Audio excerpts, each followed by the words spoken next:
I came to the point where I had kind of an outing at a church and kind of left the church and did what they call backsliding a little bit. Was kind of like, why have I been beating myself up so much? You know, why have I felt like such a piece? Has everybody made me feel like such a piece of crap? You know, like if you do all these things, you're a piece of crap. You know, or drink Coca-Cola, it's good for your body. And I just didn't understand it. And then I think one day, it wasn't that I was trying to run from God and or church or religion, but I said, okay, I've got these questions and they don't make any sense, so I've got to try to search and I've got to try to find out what the answer is.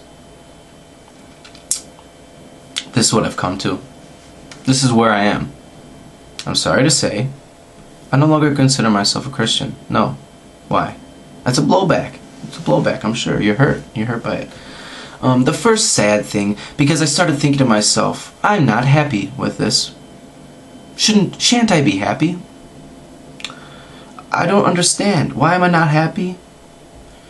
Because it's so contradictory. It's not the people that made me go away from religion. It's religion. It's the people that started me asking questions, you know. I've battled so many people about sins, and you know the truth is I don't want to veer anybody away from what they believe, because I do think I wouldn't be where I am right now if it wasn't for Christianity. You know, for the most part, it's awesome. I mean, the Bible's awesome. It radically changed my life. I mean, because what happened one day was I started thinking there's something more than this. There's got to be something more. There's got to be something better. The Bible was that, but what I did was I think I analyzed it. I won't say analyzed it too much, because I analyzed it as I should, as anybody should with anything you want to follow.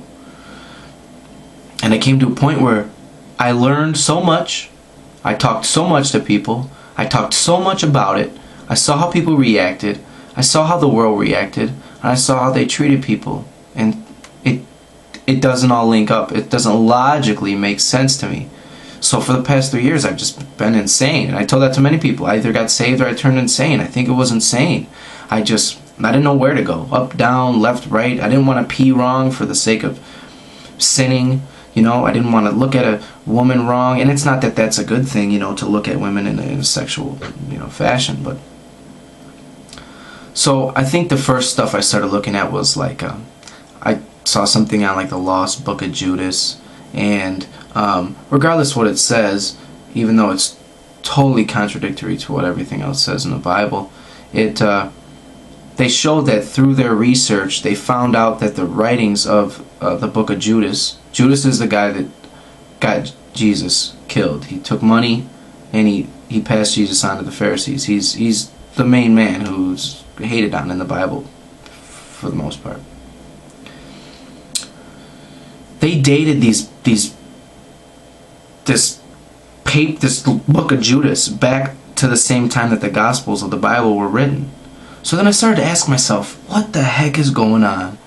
I mean, I know that we're not supposed to listen and everything that's in the Bible is divinely inspired and everything else is not divinely inspired, but then I asked myself, but this is written, and it's written from the same time. So then you look and you do more research and you find out not only was there just one book missing, there's a lot of books missing. And it doesn't make much sense. Now, can I say that I believe the Bible is divinely inspired? Yes.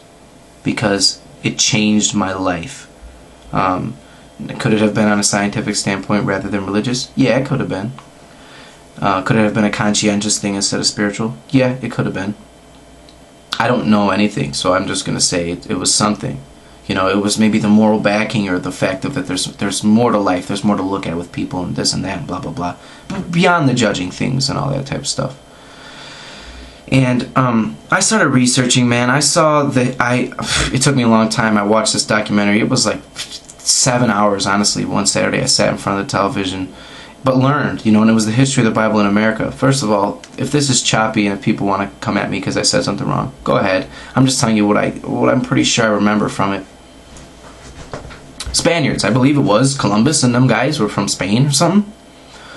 They left Spain And I don't know if you guys know, it's pretty crazy though. They said America's going to be the new Jerusalem. The new Jerusalem, if you know by biblical terms, is like the new heaven. So this is big. Like they said, we're going to go and we're going to take all this, and this is not me saying anything offensive to Catholicism, because I have huge respect for it. But what they said was, Catholicism has ran Spain or wherever they were from with tyranny. It's a governmental plot, and they're holding people down. They're saying if you don't do what we say, A, you're gonna burn. B, you're not gonna be a welcome citizen among us if you don't follow this Catholic. So they came in, they're like, this is gonna be the new Jerusalem. We're gonna start this over the way Jesus, God, whoever wanted this to be. I believe it was mostly Puritans and a minute size of Catholics. That's what I believe. Well, so the Indians came and they said, hey, we don't believe what you believe, but we're willing to barter. We can transition some things. We'll take some from you, you take some from us, and we can. And the Catholics said, nope. No, you listen to what we do, or you go. And I believe there was a war. I believe that's when we killed off the Indians. I believe so, because I believe that Thanksgiving is not, we didn't sit with the Indians and eat with them. I believe we killed them, yeah. And I know that at that point, the Catholic Church, though, was shattered a little bit, and they shrunk down to a really minute amount that was in the lower United States area. And that's when I think the rise of the Puritans came. And there's a lot of different things. There was the people that were like, well, it's by the laws that are written. Don't drink, don't smoke, don't have premarital sex, don't do any of this stuff. And then another guy came up and said, no, actually you're wrong, because when through salvation, through regeneration and the rebirth of the Holy Spirit dropping on you, salvation, it's about a personal relationship with Jesus Christ. So you're reborn, and it's your own personal journey with the being that saved you from eternal damnation, right? So there was a battle of, well, you've got to do all these things. And he was like, no, you don't, because it's my journey. Me and God together. We do this. We're like a team, There was a battle. Blah, blah, blah. That was the main thing. And see, the thing is, they always talk about the separation of church and state. It's far from that, actually. It's always been a part of society from the get-go. And the truth of it is, a lot of it still is governmentally backed by a form of rules and laws that, though are good, are created and backed religiously to keep everybody in track, that's okay. I think it's a wrong reason to have people follow something that may or may not be real. It's good to be good. It's good to be love people, but it's not good to do it out of false pretenses,